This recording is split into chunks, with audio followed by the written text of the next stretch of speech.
5, 4, 3, 2, 1, 0.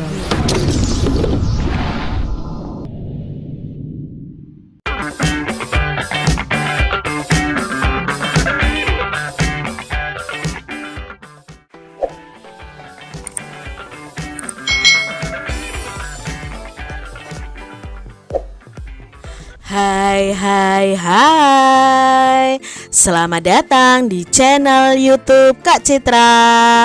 Apa kabarnya adik-adik semuanya?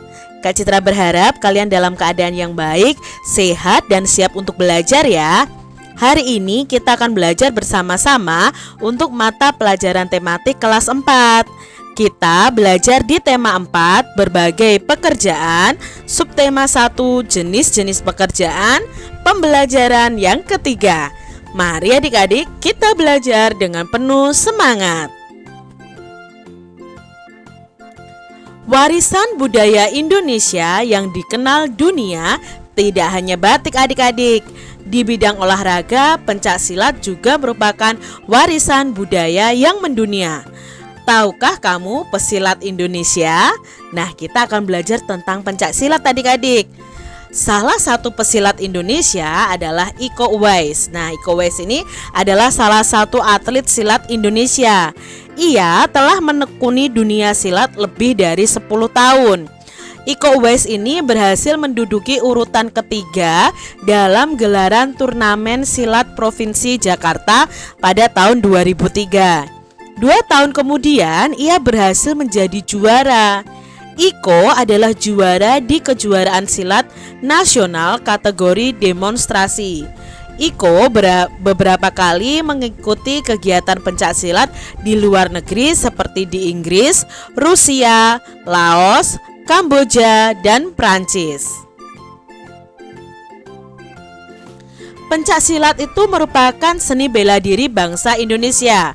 Hampir tiap daerah di Nusantara ini memiliki tokoh pendekar silat kebanggaan. Pencaksilat memiliki gerakan unik yang mengalir dengan koreografi layaknya tarian. Dalam tiap gerakan juga terkandung filosofi. Hal ini membuat pencaksilat ini menjadi salah satu ilmu bela diri yang menarik minat dunia. Nah, sebagai penerus bangsa adik-adik, kita bisa melestarikan pencaksilat ini. Salah satu caranya adalah dengan mempelajarinya. Nah, ini tadi informasi mengenai Iko Uwais yang termasuk atlet dari pencaksilat. Dan pencaksilat sendiri itu adalah seni bela diri asli dari bangsa Indonesia. Kamu akan mempelajari olahraga bela diri pencaksilat. Nah, untuk mempelajari teknik dasar dalam gerakan pencaksilat, kalian harus belajar meliputi langkah, pasang, serangan, dan belaan. Mari kita pelajari terlebih dahulu tentang langkah adik-adik. Nah, berarti langkah itu berhubungan dengan kaki. Nah, waktu kita belajar pencaksilat, kita harus belajar menggunakan kaki kita untuk melangkah. Nah, ini adalah posisi awal kaki kita ya, seperti ini. Kalau langkah ke depan berarti satu kaki menuju ke depan adik-adik. Kalau langkah ke belakang berarti satu kaki menuju ke belakang. Kalau langkah ke samping berarti satu kaki ke samping ya, digeser ke arah samping. Ini adalah langkah depan, belakang, dan samping. Lalu ada langkah serong ke depan, berarti serong ke arah depan adik-adik ya, serong. Lalu ada serong ke arah belakang. Coba adik-adik praktekkan langkah ke depan tadi, langkah ke belakang, langkah samping, lalu serong depan, serong ke belakang dengan kaki kalian secara bergantian. Karena langkah kaki ini akan berhubungan dengan gerakan kuda-kuda yang nantinya akan kalian pelajari selanjutnya. Amati gambar tentang pola langkah dalam pencaksilat berikut. Nah, ini adalah pola langkah pada pencaksilat adik-adik. Jadi A1 dan A2 ini adalah posisi kaki kita. A1 itu kaki kiri, A2 itu kaki kanan. Nah, kalau A1 ini kaki kiri ini melangkah ke D1 ke depan sini, maka disebut langkah lurus depan kiri. Kalau A2 yang melangkah ke D1, maka disebut langkah lurus depan kanan. Kalau A1 menuju D2, maka disebut langkah lurus mundur kiri.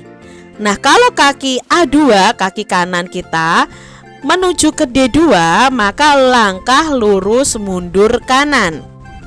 Jika A1 ini menuju B1, maka langkah samping kiri. Kalau A2 kaki kanan menuju ke B2, itu disebut langkah samping kanan. Jika A1 menuju C1, itu disebut langkah serong ya. Serong itu besarnya sudut 45 derajat adik-adik. Berbeda dengan kalau langkahnya itu tadi misalnya tegak lurus itu 90 derajat adik-adik. Jadi kalian harus ketahui. Lalu kalau A2 ke C2 itu langkah serong depan kanan. A1 ke C3 itu berarti ke belakang ya, berarti langkah serong belakang kiri. Dan A2 kalau ke C4 maka disebut langkah serong belakang kanan. Itu tadi pola langkah dalam pencak silat. Kemarin kamu sudah belajar tentang pentingnya bekerja pada pembelajaran sebelumnya. Nah, hari ini kita akan membaca cerita tentang semut dan belalang. Cerita ini memberikan contoh akibat seorang tidak mau bekerja. Mari kita simak ya adik-adik ya, cerita tentang semut dan belalang. Semut dan belalang. Di tengah hutan hiduplah seekor semut yang sangat rajin. Setiap hari semut itu selalu bekerja mengumpulkan makanan dan menyimpannya di dalam lumbung. Teriknya matahari dan derasnya air hujan tidak mengurangi semangat sang semut untuk mengumpulkan makanan.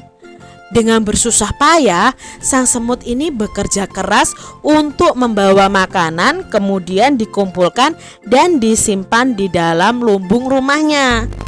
Pada suatu hari, ketika sedang bekerja, sang semut itu bertemu seekor belalang yang sedang asik berjemur sambil bermalas-malasan.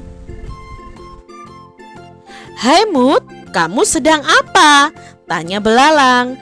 "Aku sedang mengumpulkan makanan untuk persiapan musim dingin," jawab semut. "Ah, buat apa kamu melakukannya sekarang? Musim dingin masih lama. Lebih baik kita bermalas-malasan dahulu," kata belalang lagi. Sang semut tidak memedulikan belalang. Ia tetap bekerja mengumpulkan makanan yang dijumpainya. Demikianlah sepanjang hari sang semut sibuk bekerja, sementara sang belalang bermalas-malasan.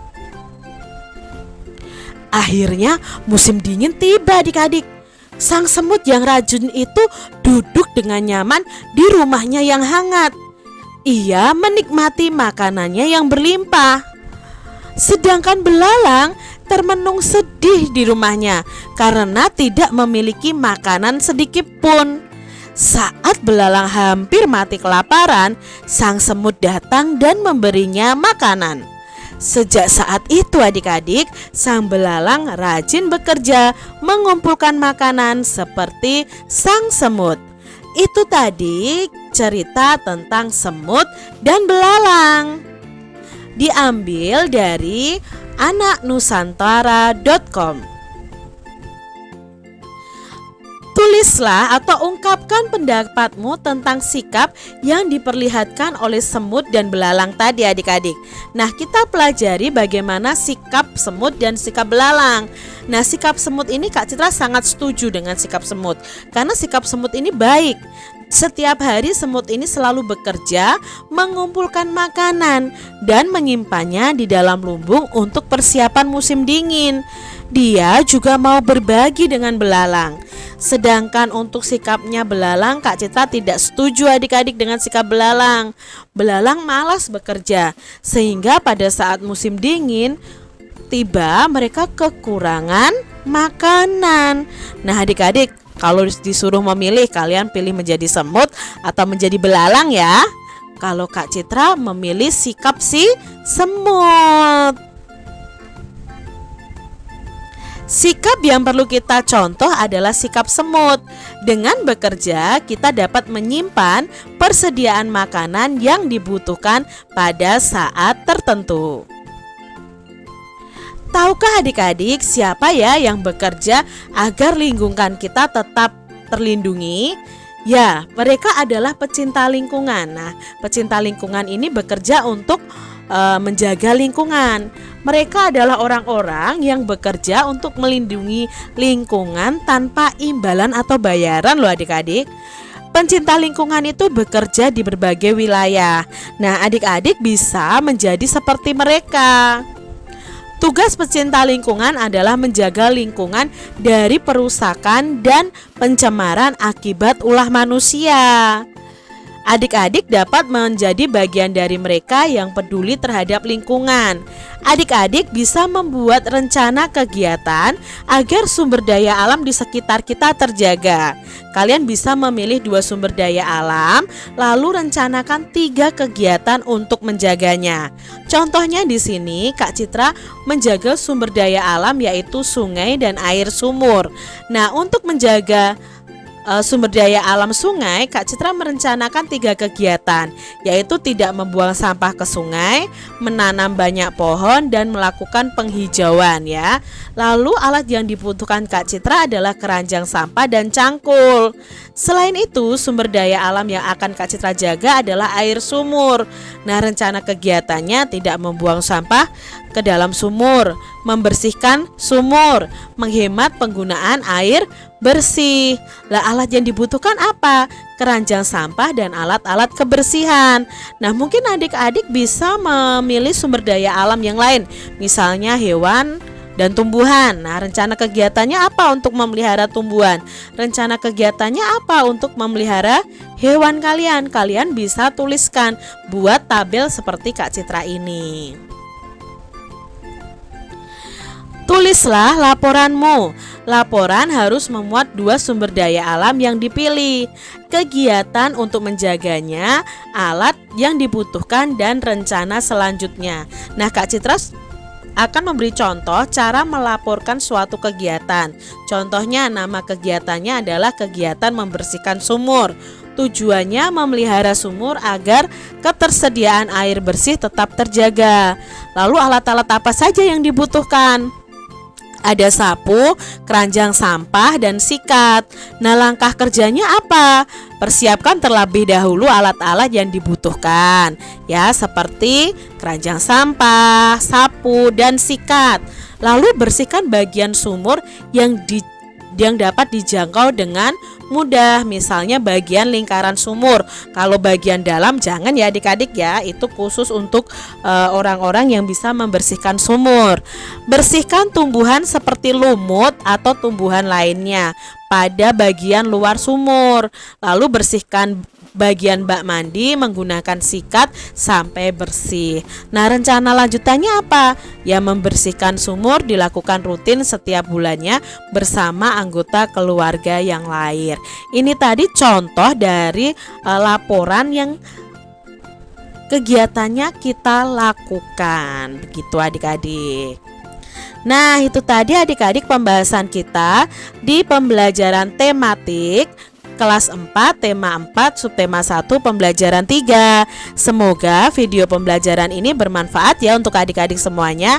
Dan sampai jumpa lagi di video pembelajaran Kak Citra selanjutnya. Tuhan memberkati. Jangan lupa tekan tombol subscribe, lalu tekan loncengnya, tekan juga tombol like, lalu share ke media sosial kalian. Jangan lupa untuk ikuti media sosial Kak Citra. Terima kasih.